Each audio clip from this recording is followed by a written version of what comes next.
Normalmente, para una adopción legal, pagas a lo sumo un pasaporte, un boleto de avión, y ciertamente no pagas entre 50.000 y 70.000 dólares para tener un bebé. Has visto facturas de hasta 50.000 dólares, efectivamente. Y cuando viste eso, pensaste directamente que había sido... ¿De dónde? No creas que te hemos comprado palabra de papá. Y entonces pensé, en realidad, sí, en realidad compraron un bebé en Líbano durante la guerra.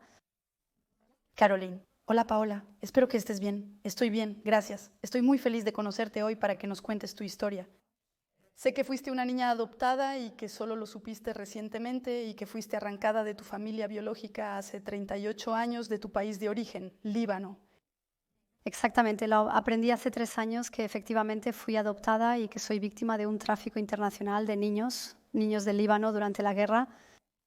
Creo, porque no es del todo seguro, que fui adoptada a la edad de unas pocas semanas, tal vez un mes, tal vez 2 meses. Solo aprendí el año pasado que mi fecha de nacimiento oficial en mis documentos de identidad corresponde en realidad a la fecha elegida para mi traslado a Francia. Por lo tanto, nací antes del 7 de octubre de 1985 y llegué a Francia a principios de noviembre de 1985. Llegué a una familia francesa que vive en París, en un apartamento muy bonito. Tuve una infancia hermosa, pero siempre me sentí muy diferente a los demás. Quizás hasta los 12 o 14 años. ¿Y por qué te sentías que era diferente en comparación con los demás? Es difícil de explicar cuando llegas a la escuela. A partir del 6º grado, por ejemplo, tienes que levantarte, el profesor pasa lista en la clase y cada vez que pronunciaba mi nombre y apellido no me sentía cómoda. Quería esconderme, sentía vergüenza, me sentía culpable, pero no había forma de saber por qué no le explicabas esto a tus padres. No, nunca supieron nada, nunca me atrevía a decírselo porque tenía miedo de no ser tolerada, así que nunca me atrevía a hacer realmente preguntas. Hacía todo lo posible para que fuera un secreto, hecho y que esté bien escondido debajo del tapete y luego que no salga en absoluto. Y sentí eso hasta que yo misma quedé embarazada. Y entonces, de hecho, al convertirte en madre tú misma cuando has sido adoptada, sucede otra cosa. Y comencé a querer saber, a hacerme preguntas y a entender por qué me sentía tan diferente, por qué me sentía incómoda con todos. Siempre he estado introvertida. ¿Cómo era tu relación con tus padres adoptivos durante tu infancia, con tu madre, con tu padre adoptivo? La relación ha sido muy singular. Tuve un padre extraordinario que se ocupó mucho de mí, que me enseñó todo. Tuve una mamá con la que nunca nos entendimos, que pasaba su vida preguntándome cuándo iba a encajar en el molde. Esa frase aún resuena en mi cabeza desde que era muy pequeña. Nunca encajaré en su molde porque ella nunca me llevó literalmente. Tuve una relación muy conflictiva y complicada con ella siempre. Jamás nos comprendimos ni conectamos. Yo no era su hija. Es inexplicable. No existía esa química o relación típica que se tiene con una madre. Yo no tengo... Nunca conocí eso con ella. ¿Te sentías amada por ella? ¿Sentías que te consideraba como su hija? ¿O siempre hubo una barrera? Un guijarro. El engranaje, sí, y sabía que ella me amaba, pero no como yo lo necesitaba. Y sentí mucho de, no sé, una especie de rivalidad entre ella y yo. Yo decía A, ella decía B, yo pensaba blanco, ella pensaba negro. Nunca lográbamos ponernos de acuerdo y siempre me sentía incómoda con ella. Había algo, incluso físico, de hecho, donde no podía necesariamente acercarme a ella, no podía necesariamente abrazarla. Entonces ella nunca te dijo que había sido adoptada, nunca te lo explicó. Entonces me dijeron que había sido adoptada a través de una madre sustituta en ese momento. Pero hace 38 años las madres sustitutas no existían. Me contaron que me encontraron en un nicho de iglesia, me contaron que me encontraron en la montaña en Líbano. Me contaron mi maravilla durante 35 años hasta el día en que golpeé la mesa diciendo ahora, ustedes se detienen, me van a decir la verdad. Hace 12 años, durante mi primer embarazo, estuve muy enferma. El cirujano en la maternidad me pidió mis antecedentes familiares para entender mi enfermedad, pero yo no los conocía y le dije que le preguntara a mi mamá. Mi mamá respondió que no tenía idea, que lo había olvidado porque fue hace mucho tiempo. Al principio pensé, ¿cómo puedes olvidar que estuviste embarazada y diste a luz? Es imposible. Para casarse también se requería completar los certificados de bautismo. Y entonces el sacerdote me dice, no te preocupes, tengo tiempo, voy a revisar tus certificados de bautismo. Y luego me llama un día y me dice, pero sabes, el nombre y el apellido que están en el certificado de bautismo no son los tuyos, no son los padres que conozco, no son Jacques y Christelle como se llaman, son otros nombres, otro apellido. Pero eso no coincide. El apellido en el papel era aparentemente de los padres biológicos. Sin embargo, al lado decía prestado. Entonces, en mis documentos oficiales habría nacido de padres biológicos con nombres ficticios, probablemente porque no querían ser encontrados o algo similar. Es lo que creía en... Cuando comenzaron a decirte que eras una madre sustituta, que te encontraron en las montañas y otras historias así, ¿qué pensabas en ese momento? Ellos, de mí, hablando con vulnerabilidad, se burlan de mí. Definitivamente saben lo que pasó. Interrogué a la portera del edificio, quien estaba allí desde antes que se mudaran al apartamento, pensando que quizás me vio llegar y sabía algo. Y poco a poco las lenguas se soltaron. Y entonces ella me dijo que mis padres le habían contado, por ejemplo, que yo provenía de una madre que era muy joven, muy vulnerable y que no podía quedarse conmigo y que por lo tanto había sido adoptada.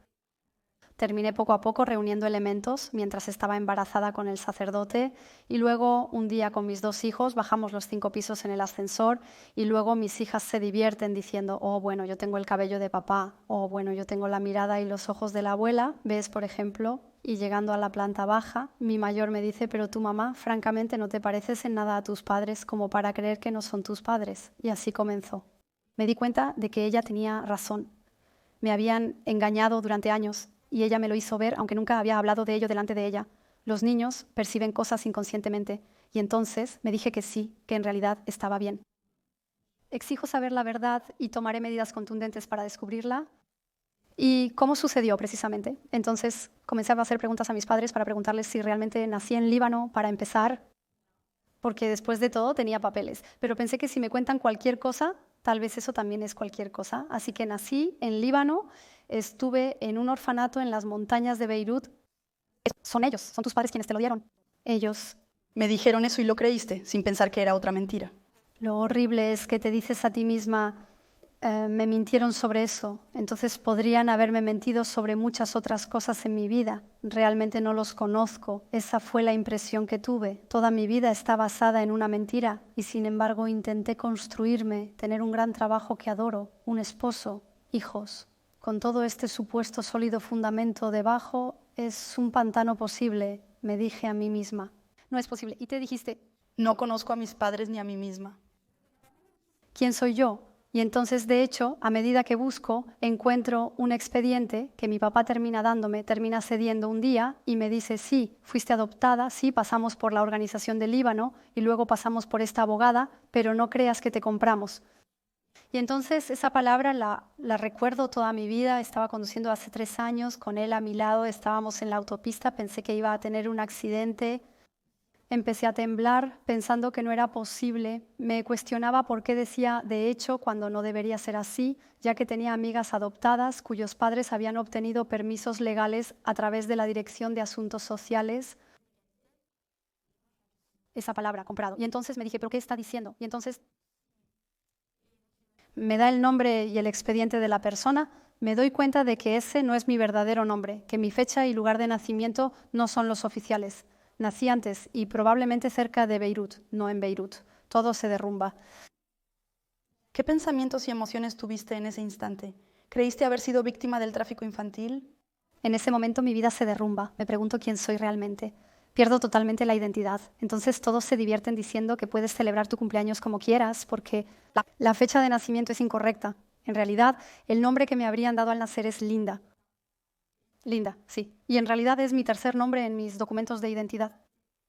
Mis padres me contaron que había una tatarabuela en la familia con ese nombre, así que decidieron llamarme así. En realidad, es el nombre que quizás las parteras o la enfermera en ese momento me habían dado al nacer. Y en mi expediente encontré facturas. ¿Te parece extraño que para una adopción legal normalmente solo pagas un pasaporte, un boleto de avión, quizás un sello fiscal para un pasaporte o una tarjeta de identidad, pero definitivamente no pagas grandes sumas? No entre 50.000 y 70.000 dólares para tener un bebé. Entonces, ¿has visto facturas de 50.000 dólares? Entonces, no son 50.000 dólares de una vez, sino varias facturas pequeñas que suman un total de 50 a 60.000 dólares en total. Y cuando viste eso, pensaste de inmediato, ¿de dónde viene esto? La palabra de papá no va a creer que te compramos. Ahí es cuando pensé, de hecho sí, de hecho compraron un bebé en Líbano durante la guerra. Todo se está derrumbando. ¿Qué han hecho? Es completamente ilegal, es repugnante. Robaron el bebé de una mujer, impidieron que una mujer fuera madre, aprovecharon la vulnerabilidad de una joven que estaba perdida, abandonada a su suerte, muy probablemente porque era la guerra, porque probablemente no podía tener este bebé, porque era una relación ilegítima, probablemente no estaba casada, etc. Y de hecho jugaron con eso y le quitaron su bebé. Ese día me sentí realmente arrancada de alguien. Les guardas mucho rencor. Es paradójico. Estoy enfadada con ellos porque creo que es inmoral hacer algo así. Por otro lado, he tenido una vida muy hermosa. Entonces te encuentras en un gran conflicto de lealtad. Por un lado, agradeces la vida que te ofrecieron, pero al mismo tiempo tú te sientes traicionada, sola, perdida, no reconocida. Exactamente, sí. ¿Y cuál fue tu relación con tus padres adoptivos desde el momento en que supiste que habías sido arrancada de tu madre biológica, que habías sido comprada? ¿Los confronté? Llegué a su casa de golpe, muy enojada, diciéndoles descubrí esto y esto, así que imprimí algunas cosas que encontré en internet, les expliqué lo que había entendido, lo que había visto y les dije, ahora explíquenme. ¿Qué te respondieron? No lo recordamos, fue hace mucho tiempo, no tenemos los detalles y entonces dije, pero paren, eso es suficiente. Hay un momento en que asumen sus actos, si bien tenía 36, 37 años, les dije, soy madre de 2 hijos, estoy casada, soy una adulta, puedo escuchar, explíqueme. De todos modos, está hecho.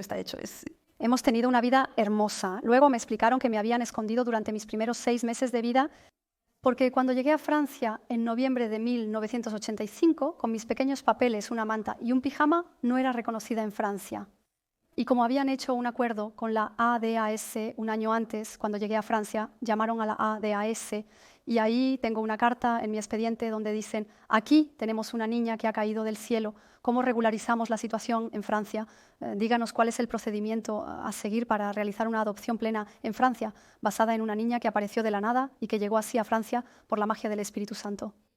Entonces, en realidad, hicieron pasar esta compra de bebés en Francia como una legalización de mi identidad en Francia y para obtener un fallo de adopción plena y, por lo tanto, que yo sea oficialmente de ellos.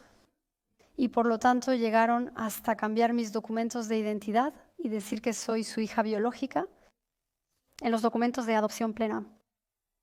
Entonces, cuando miras mis documentos de adopción, dice hija de ID con su nombre y apellido. Aunque nací en Líbano, ellos no son mis padres biológicos, pero en Francia firmaron estos documentos de adopción plena.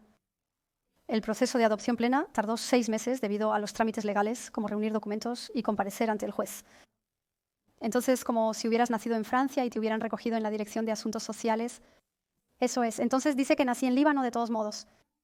Está marcado. La fecha del 7 de octubre no es mi cumpleaños. Dice Caroline cuando mi nombre es Linda. Todo está modificado y empaquetado para que pase con el gobierno. Gradualmente realicé pruebas de ácido desoxirribonucleico. Había nombres, había muchos nombres, muchas familias. Me pregunté por dónde empezar y cómo funcionaba, así que busqué en Facebook pensando que definitivamente encontraría algo al escribir los nombres y apellidos de las personas. El resultado del ácido desoxirribonucleico, las personas que tenían el mismo ácido desoxirribonucleico que tú, sí, tenías mucho. Sangre libanesa al 100%, entonces. Así fue como supe que era totalmente libanesa. ¿Y tus padres y tus nietos, ellos son franceses? Ellos son franceses, sí. Mamá es alemana y mi padre tiene orígenes italianos. Y ahí me doy cuenta de que soy 100% libanesa y mi padre me había dicho en su momento, entonces puede que tu padre biológico sea un soldado que vino a prestar ayuda durante la guerra del Líbano. Entonces puede que tengas orígenes europeos, más bien del norte, y luego una madre libanesa, no sabemos nada, puede que sea esto, puede que sea aquello. Él también inventa y comparte historias a medida que avanza. Me tranquilizó mucho saber que era completamente libanesa.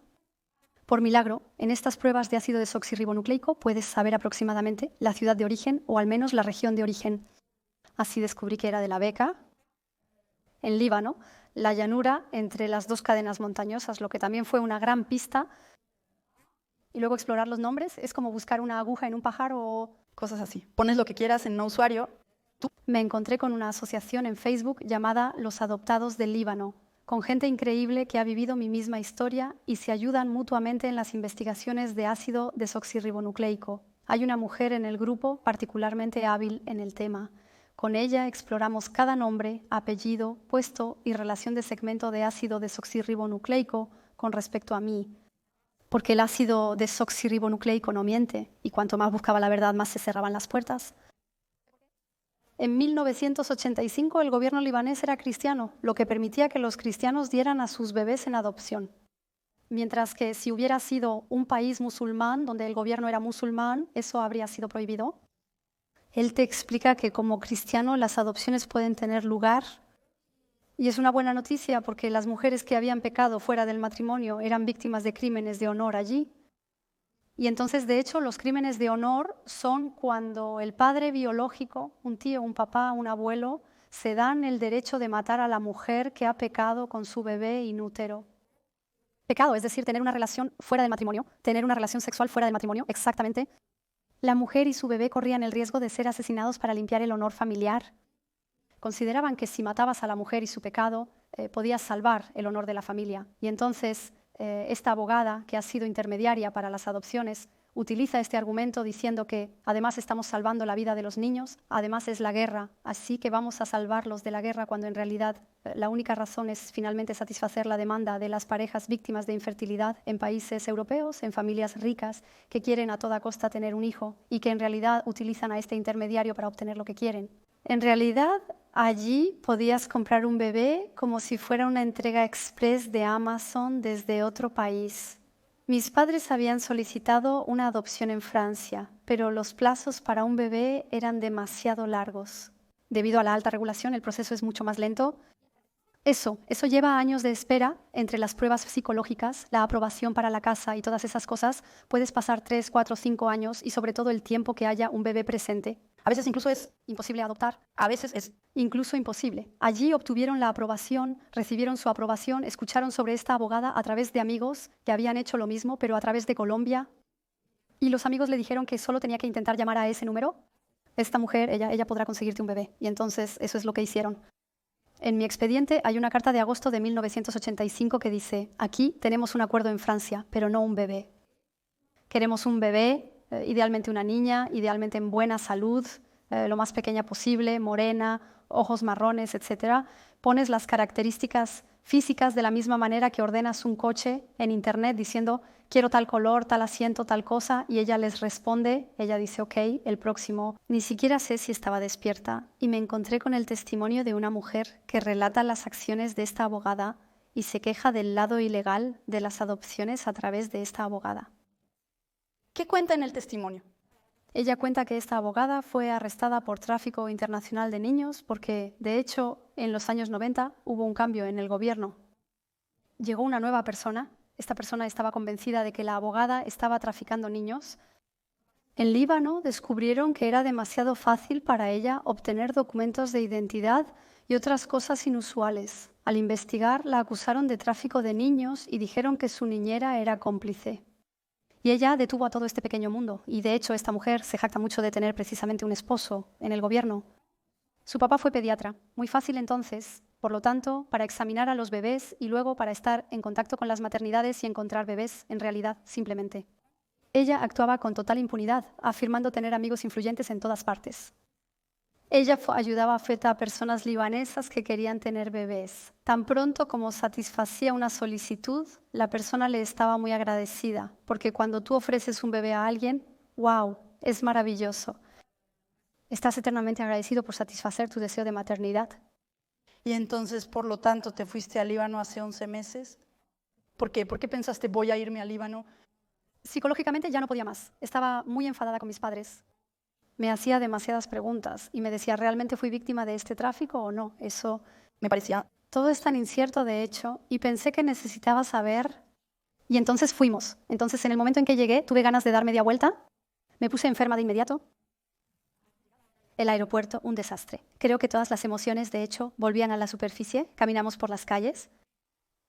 Y mi esposo me había dicho: ¿quieres tomar un taxi? Dije: no, de ninguna manera. Dije: vamos a impregnarnos del olor, del paisaje, de cómo está construida la ciudad, etc. Vamos a caminar, vamos a pasear por las calles y todo. Y comencé a echar raíces en ese momento. Y ahí te has sentido una pertenencia, ¿sí? Sentía que mis pies se enraizaban en el suelo. Un poco como cuando caminas en concreto, cuando aún no está seco. Me dije que ese era en realidad mi país de origen. De hecho, nací allí y siento que pertenezco nuevamente. Vivo en Francia, pero conozco mis orígenes. Ver el paisaje fue magnífico. Tuve suerte de encontrar un guía, no muy joven, pero estuvo muy bien. Estuvo en Líbano durante la guerra y me contó cómo fue con los bombardeos. Me dice que ayudó a los niños a salir del Líbano, sintiendo que estaba salvando a esos bebés de una muerte segura. Aunque es horrible haber arrancado a los bebés, al mismo tiempo es fantástico porque tuvieron una vida hermosa que nunca podrían haber tenido de otra manera. Me dije, pero aún así, le explicaste tu historia, por eso te dijo eso, y en realidad todo el viaje durante una semana giró en torno a eso, en realidad sobre sus historias, sobre su propia historia, sobre la guerra, sobre los bombardeos, sobre el barco, porque en aquel tiempo el aeropuerto de Beirut estaba siendo bombardeado, así que en realidad para salir del Líbano íbamos en pequeños barcos escondidos bajo mantas hasta Chipre, y en Chipre en realidad podíamos tomar un avión a un destino internacional. Él relata cómo ocurría todo eso. El aeropuerto de Jounieh estaba allí para eso. Los contrabandistas, que obviamente recogían dinero en el camino, el aduanero en el aeropuerto, que también recogía algo de dinero para dejar pasar a mujeres con bebés, donde sospechas un poco la identidad, ese tipo de cosas. Y entonces con la guía en Líbano fuimos a ver a la abogada. Gracias a tus investigaciones conocías el nombre de la abogada. Y mi padre finalmente me soltó el nombre en un momento dado. Y de hecho busco en Google la dirección de esta abogada con mi marido, la encontramos y en Líbano me dice, vamos, no vamos. Entonces estaba así, pero le digo, bueno, escucha, estamos aquí, no nací para nada, vamos. Entonces el guía nos lleva a esta abogada. ¿Qué sentiste? Antes de entrar en el apartamento, que era una oficina, me sentí muy, muy mal cuando llegué. Y sabía que iban a intervenir. Donde no deberían, es un poco lo prohibido. Pero al mismo tiempo lo necesitas. Es lo prohibido, lo necesito. Ella es vieja, tiene 83 años. Tal vez no viva hasta los 170 años. Me dije, ¿es ahora o nunca? Me dije, tal vez a su edad terminará soltando alguna información. ¿Le explicaste tu historia por teléfono o tú? No, omití contarle mi historia. Solo le dije que era uno de los bebés. Para ganar su simpatía y poder visitarla en París, a donde se había mudado, le conté que gracias a ella tenía una vida feliz con padres amorosos. Ella dijo que estaría encantada de verme nuevamente, así que pensé que debía ir, ya que tenía el boleto. En realidad, llegamos a su casa al mismo tiempo que su hija. Ella se sienta en un rincón, fumando muchos cigarrillos y bebiendo mucho café. Allí un poco como un perro de... Guarda a su hija, tal vez, no sé, unos 45 años, algo así, muy reservada, pero muy observadora. Y en realidad te sientes observada, pero no de una manera saludable y amable. Sientes que ella está allí en caso de que alguien corra el riesgo de ser agredido, ella saltará directamente. Es el nido de contraseñas si tuviera un rifle a su lado y luego... Entonces la abogada... Es muy pequeña cuando la ves, porque siento que aún eres alguien que siente un poco las energías cuando la ves en el apartamento. ¿Qué sientes en su casa? Ella emana algo malo.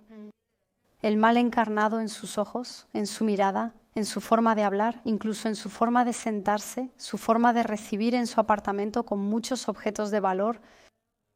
Salones por todas partes, espera que la agredas y le hagas preguntas. Nos sentamos frente a ella y me dice, tienes una buena vida, un esposo, hijos, ¿qué quieres aquí? Le digo, bueno, me gustaría saber, me gustaría entender qué pasó, cómo, por qué edad tenía esta mujer, si todavía está viva, si sabes algo. Y entonces ella me dice, pero no hay absolutamente nada que decir, si hablo, voy a la cárcel. Entonces digo, es que tienes algo de qué arrepentirte, porque si no, no hablarías de la cárcel. Ella me dice, no, ya he estado en la cárcel, ya me han arrestado por tráfico de niños, no saben de qué están hablando, no diré nada más, de lo contrario iré a la cárcel. Aunque estaba completamente cerrada, fue a una habitación contigua, regresó con un expediente y me dijo, aquí tienes, este es tu expediente. Y antes de volver a la habitación, eliminó cuidadosamente toda la información sobre la familia biológica y similares. Ella recordaba a mi padre, me dice, no recuerdo a tu mamá, pero recuerdo a tu papá. Le digo que nunca lo ha conocido. Ella dice que sí, en el aeropuerto, cuando me puso en sus brazos. Le digo muy bien, y me dice que ahí no necesito saber nada. Dice que todas estas jovencitas tontas, entre 14 y 17 años, que hacen cualquier cosa y se acuestan con cualquiera, se lo merecen. Pero en realidad hablamos de mujeres, seres humanos y bebés. No es una muñeca. Me dice que solo tenían que no hacer tonterías. Es una lástima para ella, pero es mejor que ser asesinada. Aún así fuiste arrestada por tráfico. Te dices a ti misma que has salvado a los bebés de la guerra, pero eso no corresponde. Hecho, ella dice, no hablaré, no quiero ir a prisión, y tú que tenías tanto que has viajado de Francia para ir al Líbano. Encuentras a la mujer cuando te cierra las puertas justo cuando estás por descubrir la verdad. ¿Qué sientes? ¿La rabia? De ahí quieres destrozarlo todo. Estaba enojada, estaba frustrada, quería vomitar. Me sentía mal y temblaba. Mi esposo se preocupaba por mí, pero ella nos contó que trabaja con la maternidad San Vicente de Paul. San Vicente de Paul estaba a cargo de monjas. Y me di cuenta, de hecho, también en Facebook, que una monja en su lecho de muerte proporcionaba información sobre los niños adoptados. Y de hecho, esta monja, para morir en paz, había decidido contar todo sobre los niños adoptados que había tenido entre sus manos y que ella misma había puesto en adopción así para las familias adoptivas. Y pensé, tal vez en el orfanato que está anotado en mis papeles, tal vez las monjas también harán eso. Mi esposo y yo decidimos ir al orfanato dirigido por monjas en Beirut, donde supuestamente había nacido. Y entonces vamos, somos recibidos por 2 monjas. Es un sitio magnífico con vistas panorámicas de Beirut, con un enorme cedro en medio de un jardín, es espléndido, la vista al mar es magnífica y todo. Así que la emoción sube en ese momento mucho, porque pienso, en realidad he transitado en este lugar, es sublime. El contraste entre este magnífico lugar y el drama de la guerra es desconcertante. Llegamos y ellas dicen que nunca han tenido un bebé aquí. Hoy el orfanato tiene como objetivo proteger a las mujeres que han sufrido violencia. Nos piden que nos vayamos. El guía dice que esperemos para preguntar a la Madre Superiora. En cierto momento la Madre Superiora se acercó y me dijo, te lo contaré. Y digo, espera, ¿vas a contarme de verdad? Ella me dice, sí, yo te lo voy a contar porque creo que es importante para ti conocer tus orígenes y saber cómo sucedió. Entonces salimos. Ella me dice, mira, allí fue bombardeado. Ahora solo hay un jardín con un cedro, pero en realidad cuando eras bebé, la guardería estaba aquí. Es una información tonta, pero el hecho de saber que efectivamente estuviste allí, que pasaste por allí, que ella te muestra el lugar, solo eso, psicológicamente, en realidad te alivia una pequeña parte del pantano, eso pone un tipo de suerte un poco más sólida. Ella me dice, no te preocupes, fuiste muy bien tratado, teníamos todo lo que necesitábamos porque en realidad tenían asociaciones gracias a los sobornos y ese tipo de cosas para tener leche, pañales, mantas, pijamas, pequeños juguetes y cosas así. Entonces ella me dice, no te preocupes, de hecho nos ocupamos bien de ti. Ella me dice que no necesariamente tienen archivos, pero lo verificará de todas formas. Voy a verificar si realmente estabas en el orfanato y buscaré más información al respecto. Y nos vamos así sin creerlo. Una semana después de volver a París, ella me llama. Ella me dice, de hecho fui a ver y los encontré en los documentos de archivo del orfanato. Pasaron por aquí de bebés. Duró unos días. Fue solo el tiempo necesario para hacer sus papeles, para ir a Francia, para evitar precisamente el maltrato y ese tipo de cosas antes de que la abogada viniera a buscarlos para irse allí. Me dije a mí misma, finalmente tengo una respuesta. Finalmente hay alguien que me dice algo concreto, que es cierto para el golpe, entre todos estos miles de mentiras una tras otra, etc. Y ella me dice, sabes, el 7 de octubre no es tu fecha de nacimiento, sino la fecha en que se hicieron los papeles para que te vayas. Sin embargo, ella dice que te llamaron Linda. ¿Cómo lo sabe? No es posible que ella lo sepa, eso no se inventa. Ella me dice, ¿sabes? En aquel tiempo cuando las mujeres daban a luz, si no sabíamos qué nombre dar, mirábamos al santo o santa del día y en realidad le dábamos al niño que acababa de nacer el nombre del santo o santa del día. Y ella me dice, Santa Linda es el 28 de agosto, así que eso significa que potencialmente naciste el 28 de agosto. Y entonces pienso, bueno, cambio de signo zodiacal, ya no soy yo misma, puedo celebrar mi cumpleaños en varias fechas. Y pienso, sí, de hecho, eso es. Tengo otra información que es crucial. De hecho, caminamos por el ABK casi hasta la frontera siria y veo en el espacio de unos instantes 2 carteles publicitarios y esos 2 carteles eran los nombres que tenía en mi prueba de ácido desoxirribonucleico. Y le digo, oh, mira, ahí está el cartel. Hay otro cartel con nombres que están en la prueba de ácido desoxirribonucleico y debemos investigar sobre eso. No tuve tiempo, pero mi próximo paso en otro viaje al Líbano es volver allí, porque siempre me han dicho que el Líbano es en este pequeño país, la gente se conoce bien, por lo tanto ir a ver en esos pueblos. Y efectivamente, al analizar los apellidos y su origen geográfico en los resultados de la prueba de ácido desoxirribonucleico, ¿le explicaste todo esto a tus padres adoptivos? ¿Todos los trámites que has hecho? No, ellos no saben. expliqué una parte. Les dije a mis padres que me había ido al Líbano, pero no me atrevía a decírselo. De hecho, tenía miedo de que se preocuparan. Mi esposo les dijo que nos íbamos al Líbano con Caroline la próxima semana, como si se quitara una curita, y pensaron que ya no los iba a amar. Les dije que había visto a la abogada, pero les conté todo de una manera amable. Fue agradable verla de nuevo. Nos recibió bien, suavicé las cosas como pude porque tenía miedo de lastimarlos y no quería que se sintieran abandonados a su edad y que si algo sucediera porque son mayores, se fueran con una mala impresión. Pero no les hablé de las pruebas de ácido desoxirribonucleico, no les hablé de las investigaciones, no les dije todo lo que sabía y me resentí aún más con mi mamá hasta el día de hoy, pero mi papá y yo nos acercamos de todos modos. ¿Por qué? ¿Cuál es la diferencia? Porque él soltó la pieza, él dijo la verdad. Creo que rompió el código de silencio y le hizo bien confesarse, por así decirlo. Según entiendo, has vivido engañado toda tu vida. Pero ellos han vivido y mentido toda su vida. Debe ser difícil también no decir la verdad. Creo que una mentira lleva a otra. Se han enredado en sus historias y luego crecen tus mentiras. Es realmente un círculo vicioso, ¿no? ¿Por qué crees que te mintieron? Porque era ilegal y tenían miedo de que tú... Porque era completamente ilegal, porque no gastas una suma de dinero de decenas de miles de dólares para tener un hijo. Eso no es posible, porque tal vez tenían miedo de ser arrestados también. Mis padres tenían miedo de que me llevaran al principio, no se atrevían a decir que había llegado a su casa, me escondieron, no salía, la niñera no tenía permiso para sacarme, o solo cuando había muy poca gente, los sábados, los domingos, en el vecindario, etc. Si alguien llamaba de la ADAS, había que mentir diciendo que los padres no trabajaban y estaban de baja por maternidad. Mi mamá nunca se ocupó de mí, nunca me llevó o buscó de la escuela. Por el contrario, mi padre me enseñó todo, me mostró como un trofeo y compartimos excelentes momentos. Por eso siempre sentí que tenía un papá, pero no una mamá. Ella no me habló durante casi un año porque dejé la empresa. Renuncié de manera formal diciendo, voy a cambiar de profesión. Odiaba lo que hacía porque es una profesión muy masculina, mientras que yo, desde pequeña, siempre quise ayudar a los demás. Curiosamente, en relación a mi propia historia, me especialicé en perinatalidad para ayudar a las mujeres que no pueden tener hijos debido a bloqueos psicológicos. Soy coach en perinatalidad y terapeuta infantil. Qué alegría desbloquear la mente de las mujeres para que puedan embarazarse. Ella nunca lo entendió ni lo soportó. Tu mamá adoptiva, ella no podía tener hijos, no podía. Ella sabe por qué no podía. Quedó embarazada y una mañana se fue de casa.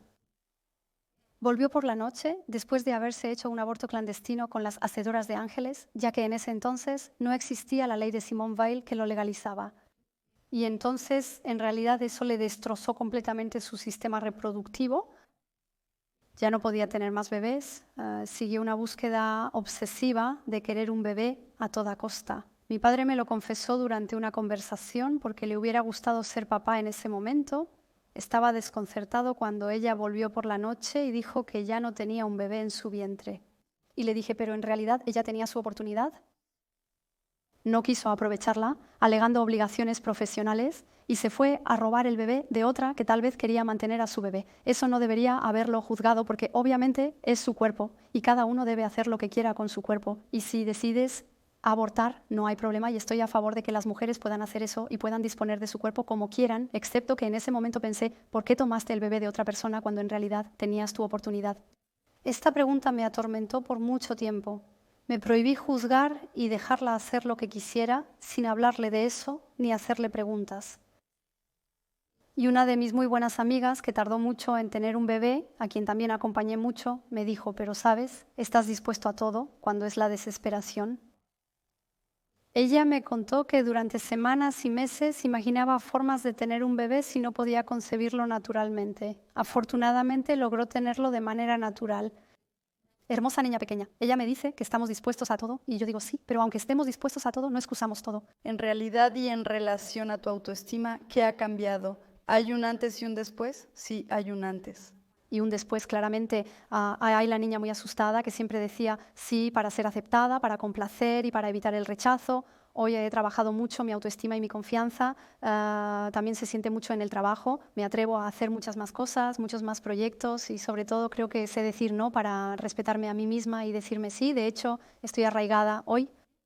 Ahora, puedo decir no y asumo ese no y no tengo miedo de que me quieran menos o me rechacen. Eso cambia muchas cosas en la relación con mi esposo e hijos. Siempre cariñosa, pero cuando es no, es no. Es más simple. Me digo a mí mismo que sí, de hecho tengo derecho, aunque diga que no, eso no cambia nada. No te querrán menos, no te rechazarán ni abandonarán por eso. Y eso, es todo el trabajo que he hecho precisamente sobre eso. Te sientes legítima. Yo también me siento así de nuevo, 38 años después de mi viaje al Líbano, aún se siente muy reciente. Eso me dio legitimidad, eso me estableció en una identidad, incluso si aún no es completamente conocida y aún no tengo todas las respuestas a mis preguntas. Sin embargo, una gran parte se ha llenado al hacer este viaje y creo que está bien. Eso, y estoy contenta con eso porque hoy sé quién soy de nuevo y el hecho de hablar contigo así hoy. Esto reafirma aún más mi identidad y orígenes libaneses, donde finalmente me atrevo a expresar abiertamente quién y qué soy, lo cual es muy importante. Y te agradezco mucho por darnos. Es una gran oportunidad poder hacer esto sin aprensión ni estrés, solo con benevolencia, lo cual es poco común. Gracias por eso. Gracias a ti. Fue demasiado. Excelente entrevista. A mí también me encantó. Espero que te sea útil y que logres llegar hasta el final. Eso deseo. Veremos qué me trae la vida.